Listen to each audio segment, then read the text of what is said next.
देश से है प्यार तो हर पल ये कहना चाहिए, मैं रहूं या ना रहूं भारत ये रहना चाहिए। भारत की जो संस्कृति है वह संस्कृति ही धर्मनिरपेक्ष है, इसीलिए भारत धर्मनिरपेक्ष देश है। लेकिन कुछ राजनीतिक पार्टी अपने राजनीतिक फायदे के लिए धर्म और संप्रदाय के लोगों को गुमराह करते हैं, भड़काते हैं, आपस में लड़ाते हैं, सिर्फ और सिर्फ अपने फायदे के लिए राजनीतिक पार्टी राष्ट्र को बाजू में रख देती है। भारत में नफरत की राजनीति आज भी हो रही है, इससे कोई इनकार नहीं कर सकता। लेकिन इस राजनीति की नींव कांग्रेस पार्टी ने रखी। जो भारत में रहने वाले हिंदू, मुस्लिम, सिख, ईसाई, पारसी, बौद्ध, जैन, यहूदी, सारे धर्म संप्रदाय के लोग सिर्फ और सिर्फ धर्मनिरपेक्ष देश की अपेक्षा में भारत में थे। उसमें से कोई भी लोग किसी एक धर्म के आधार पर भारत में रहना नहीं चाहते थे। तो भारत के कुछ कानून ऐसे स्पष्ट होने चाहिए थे जो सबको एकजुट करता। जैसे कि भारत में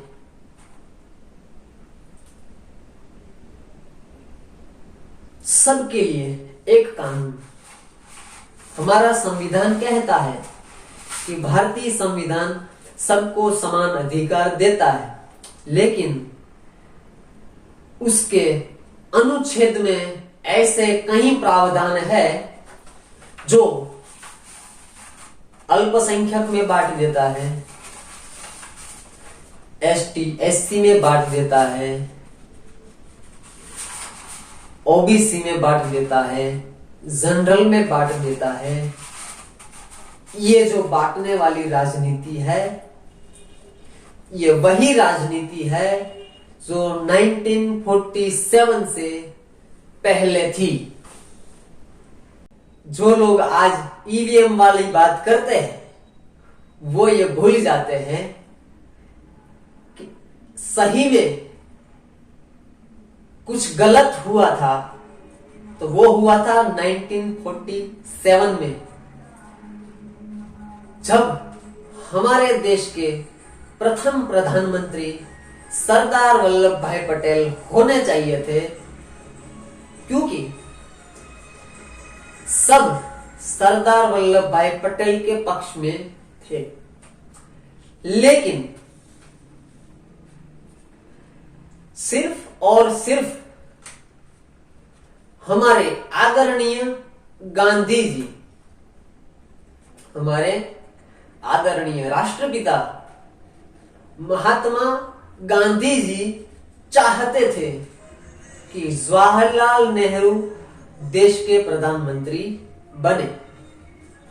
इसलिए सरदार पटेल की जगह पर लोकतंत्र को बाजू में रखकर जवाहरलाल नेहरू को भारत के पहले प्रधानमंत्री बनाए गए। लोकतंत्र वाले देश में सबसे पहले प्रधानमंत्री कैसे सत्ता में आए? आज भारत के अंदरूनी हालात है, उसके लिए मैं कांग्रेस पार्टी को जिम्मेदार मानता हूं। मैं कहता हूं कि कांग्रेस पार्टी जिम्मेदार है, इसे झुटलाया नहीं जा सकता। और धीरे धीरे इनके ही नक्शे कदम पर दूसरी राजनीतिक पार्टी भी चलने लगी। कांग्रेस पार्टी ने सदैव ही समाज को आपस में आमने सामने खड़ा करके रखा, सिर्फ और सिर्फ राजनीतिक फायदों के लिए। जब मैं राजनीतिक पार्टी की बात करता हूं तो मैं सारी पार्टियों की बात करता हूं, चाहे वह कांग्रेस हो, चाहे वह बीजेपी हो, चाहे वह समाजवादी पार्टी हो, चाहे वह बसपा हो, चाहे वह आम आदमी पार्टी हो, किसी भी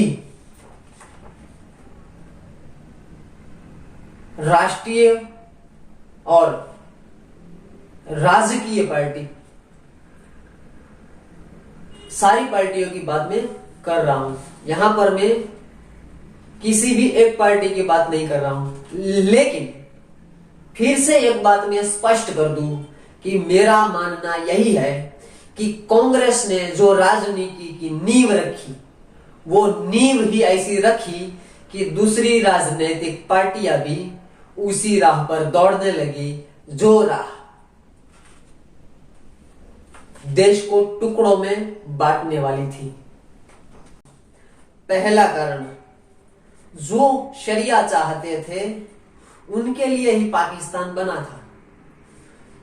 तो जो भारत में रहना चाहते हैं वो संविधान से चलते, उनको अलग से शरिया नहीं चाहिए था। लेकिन कांग्रेस ने कुछ कानून ऐसे रखे जो बदलने चाहिए थे। तीसरी बात, जब मुस्लिम पर्सनल लॉ है तो हिंदू पर्सनल लॉ क्यों नहीं है? अन्य धर्म के लिए पर्सनल लॉ क्यों नहीं है? अगर ऐसा होता तो ये तुष्णीकरण नहीं माना जाता। जब डॉक्टर भीमराव अंबेडकर चाहते थे कि भारत में सबके लिए एक कानून हो, यूनिफॉर्म सिविल कोड, तो कांग्रेस इस पक्ष में क्यों खड़ी नहीं रही? ये भारत को जोड़ने वाला कानून था, लेकिन कांग्रेस को अपने पाले में जो वोट रखने थे उसके लिए कांग्रेस ने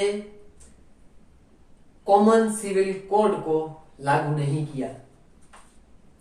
चौथी बात, भारत का संविधान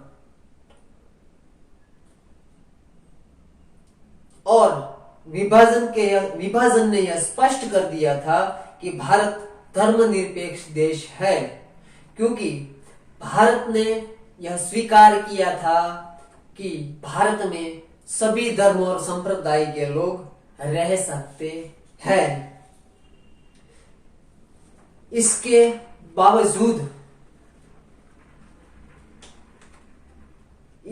बावजूद जो संविधान की आत्मा थी, जिसमें कोई बदलाव नहीं किया जा सकता था, उसमें इमरजेंसी के दौर में सेक्युलर शब्द क्यों जोड़ा गया? सिर्फ और सिर्फ तुष्टीकरण के लिए। पांचवी बात, जब आर्थिक आधार पर आप लोगों को समाज में आगे ले जा सकते थे, फिर भी हिंदुओं को, सिर्फ हिंदुओं को जाति के आधार पर विभाजित क्यों किया? जिसको एसटी, एससी, ओबीसी में, सवर्ण में, जनरल कैटेगरी में क्यों बांटा गया? और छठा, मंदिरों के ऊपर सरकार का नियंत्रण है। मंदिरों के पैसे सरकार यानी राज्य सरकार ले लेती है, कुछ परसेंटेज को छोड़कर। लेकिन दूसरे धर्म के किसी भी स्थान का एक भी रुपया सरकार नहीं लेती है और दूसरे धर्म के कोई भी मंदिर के अलावा मस्जिद, मजार, चर्च, गुरुद्वारा और अन्य धर्म संप्रदाय के कोई भी धार्मिक मान्यता वाले स्थान सरकार के नियंत्रण में क्यों नहीं है। सातवां मुद्दा जो हमने आगे आपको बता दिया है, शाहबानो केस, तो उसकी बात मैं अब विस्तृत नहीं करूंगा। आठवां मुद्दा जो है, कांग्रेस ने कोर्ट में ये एफिडेविट क्यों दिया कि राम एक काल्पनिक पात्र है, राम वास्तव में नहीं है। नौवां मुद्दा, कांग्रेस के अध्यक्ष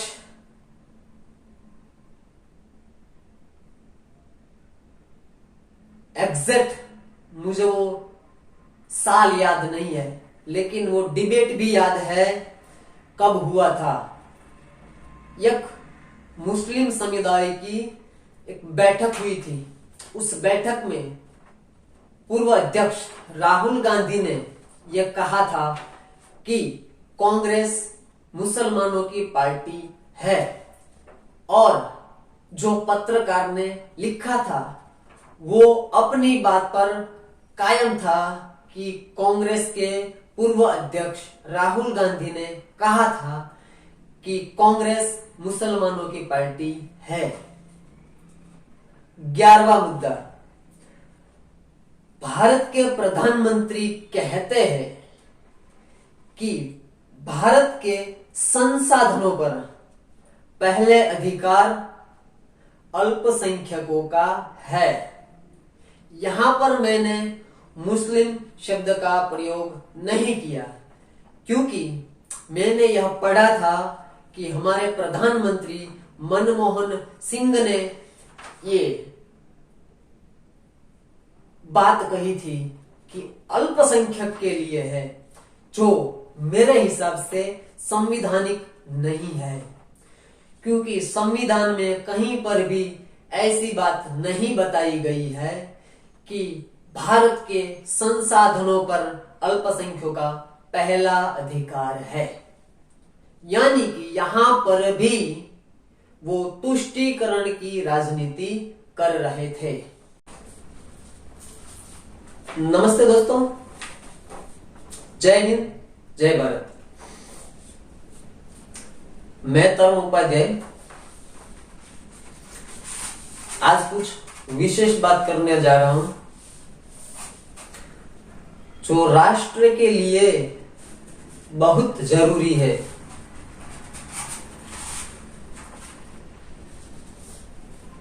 जैसे हमारा संविधान सबको अपनी बात रखने की आजादी देता है,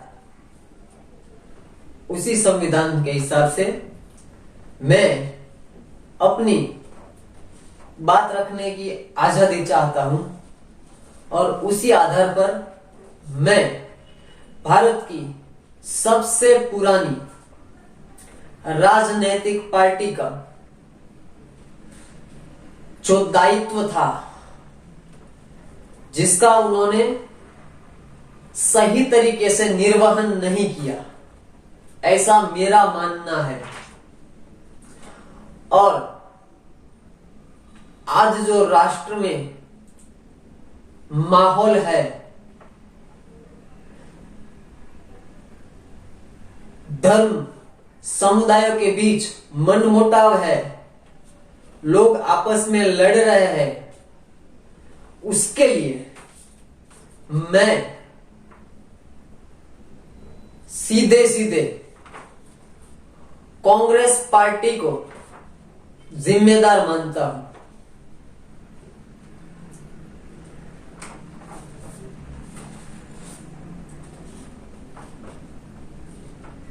आज भारत में जो अंदरूनी हालात है, वो हालात एक तुष्टीकरण की राजनीति, अपने राजनैतिक फायदे के लिए किए गए निर्णयों की वजह से आज भारत देश धीरे धीरे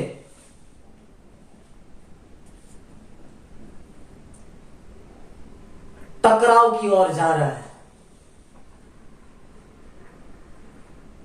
मेरा दृष्टिकोण, मुझे लगता है यदि ये हालात और ये राजनीति इसी तरह से चलती रही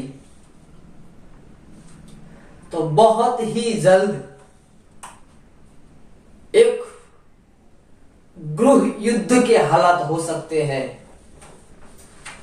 अगर इस राजनीति को, ये नफरत वाली राजनीति को नहीं रोका गया तो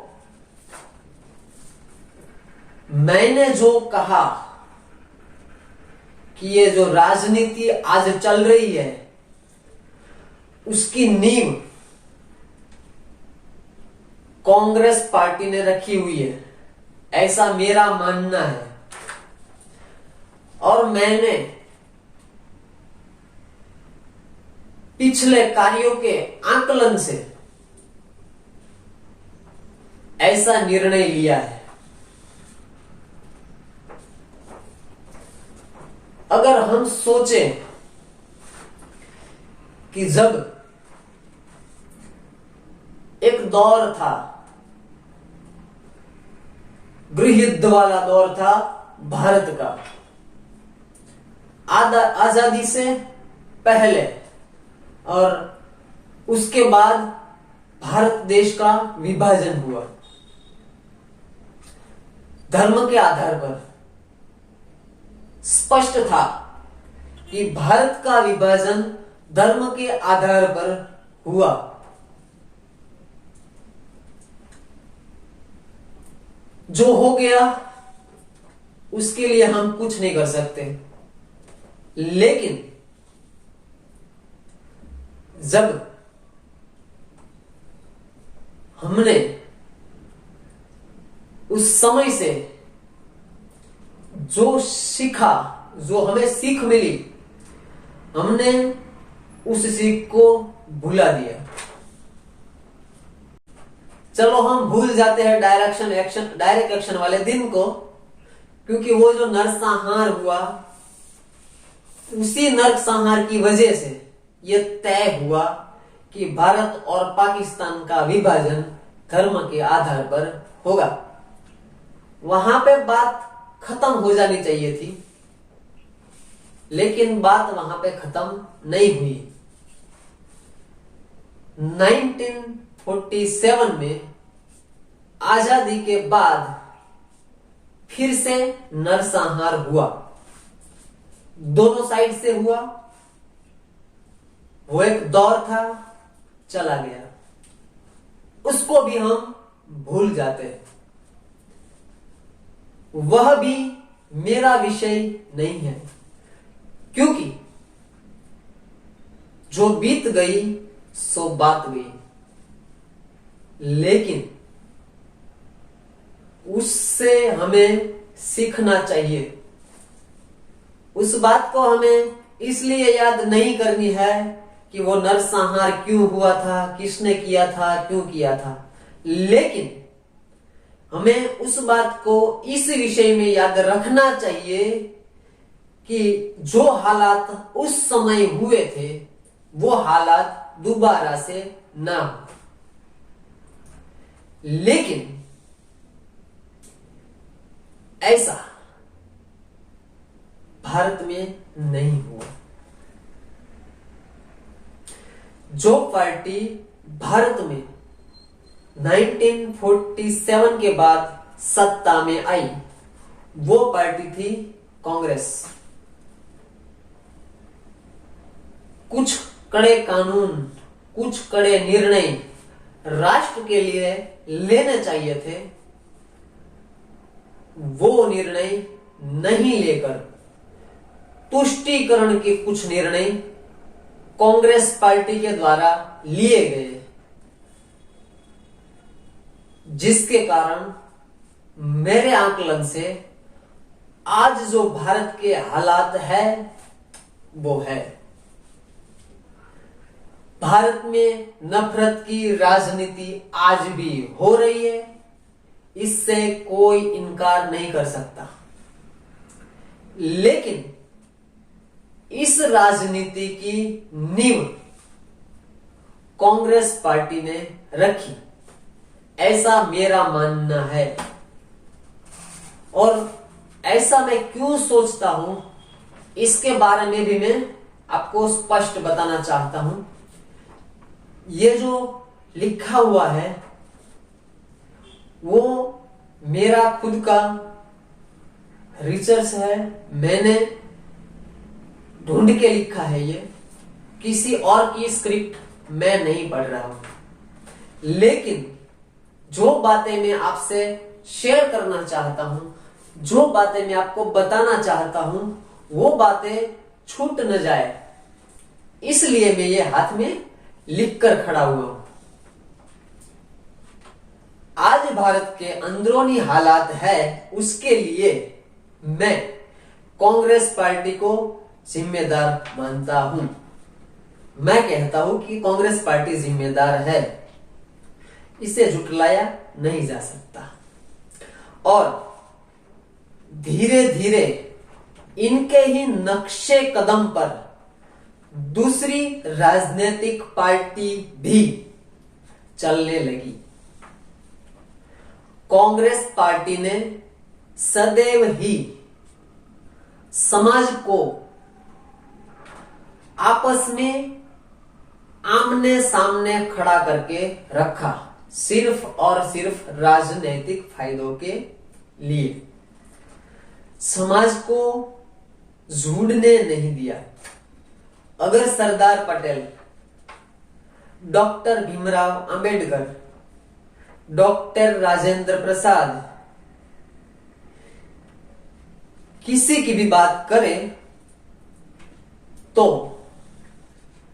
इन सब के समर्थन को भी हमारे प्रथम प्रधानमंत्री,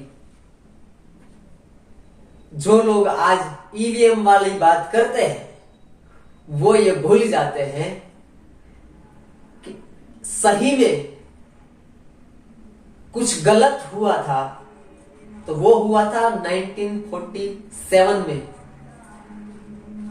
जब हमारे देश के प्रथम प्रधानमंत्री सरदार वल्लभ भाई पटेल होने चाहिए थे, क्योंकि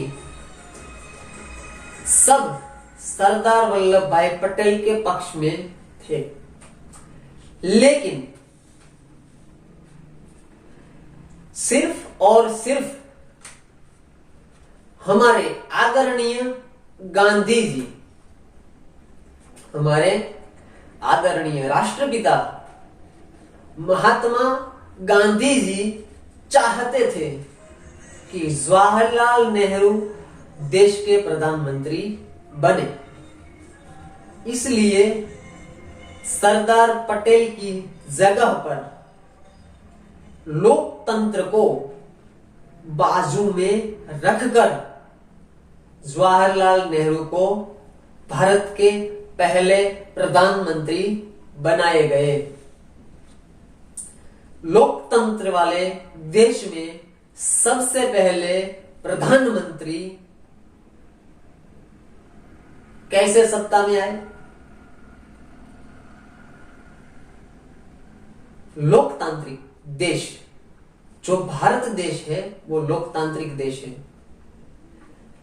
राष्ट्र का विभाजन भले ही हिंदू मुस्लिम के आधार पर हुआ, लेकिन भारत ने यह स्वीकार नहीं किया। भारत ने स्पष्ट बताया कि हमें हिंदू राष्ट्र घोषित करने का मन नहीं है।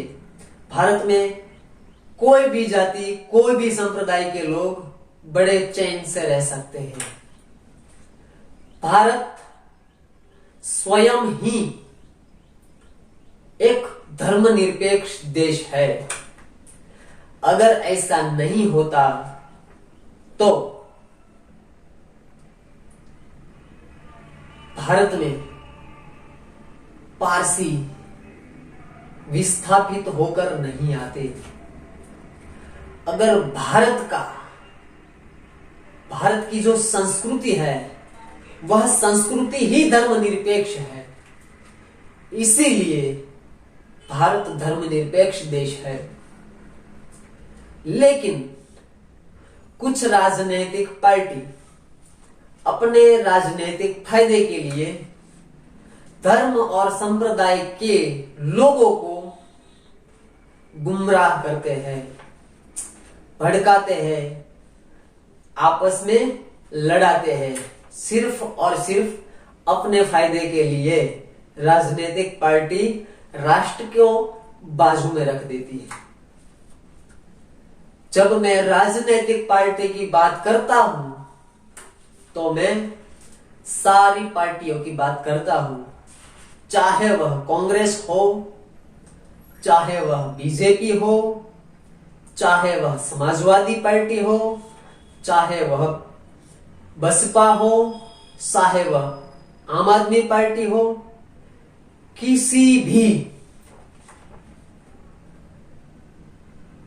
राष्ट्रीय और राजकीय पार्टी, सारी पार्टियों की बात मैं कर रहा हूं। यहां पर मैं किसी भी एक पार्टी की बात नहीं कर रहा हूं। लेकिन फिर से एक बात मैं स्पष्ट कर दूं कि मेरा मानना यही है कि कांग्रेस ने जो राजनीति की नींव रखी, वो नींव ही ऐसी रखी कि दूसरी राजनीतिक पार्टियां भी उसी राह पर दौड़ने लगी, जो राह देश को टुकड़ों में बांटने वाली थी, आगे जाके गृह युद्ध को चुनौती देने वाली थी। जैसे कोई एक छोटा रास्ता हो, उसी रास्ते पर 2 लोग चलने लगे, 10 लोग चलने लगे, गाड़ियां चलने लगे, टेम्पो, रिक्शा, धीरे धीरे करके वो छोटा सा रास्ता बड़ा सा रास्ता बन जाता है। बिल्कुल वैसे ही कांग्रेस ने एक छोटा सा रास्ता बनाया, उसी रास्ते पर सब चलने लगे। आगे बढ़ते बढ़ते वो रास्ता बहुत बड़ा हो गया। बिल्कुल यही राजनीति राष्ट्र को विभाजित करने वाली राजनीति है। ये मेरा आकलन है। मैं आगे बात करता हूं कि जो हमारे प्रथम प्रधानमंत्री जवाहरलाल नेहरू इस देश में प्रथम प्रधानमंत्री बने तो कुछ कड़े फैसले लेने चाहिए थे। मेरे हिसाब से उस समय जो भारत में रहने वाले हिंदू, मुस्लिम, सिख, ईसाई, पारसी, बौद्ध, जैन, यहूदी, सारे धर्म संप्रदाय के लोग सिर्फ और सिर्फ धर्मनिरपेक्ष देश की अपेक्षा में भारत में थे। उसमें से कोई भी लोग किसी एक धर्म के आधार पर भारत में रहना नहीं चाहते थे। तो भारत के कुछ कानून ऐसे स्पष्ट होने चाहिए थे जो सबको एकजुट करता। जैसे कि भारत में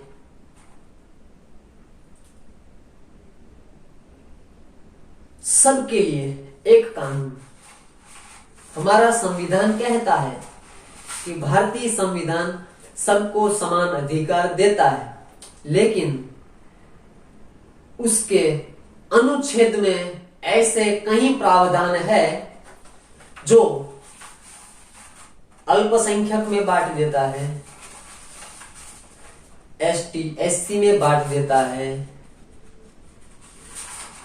ओबीसी में बांट देता है, जनरल में बांट देता है।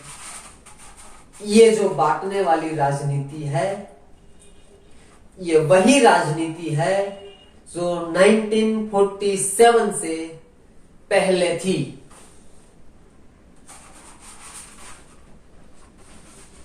कुछ लोग ऐसे भी मिलेंगे जो सिर्फ संविधान को आगे करके बोलेंगे कि हम संविधान को मानते हैं, और मैं स्पष्ट कहता हूं कि धर्म के ऊपर सिर्फ और सिर्फ राष्ट्र है।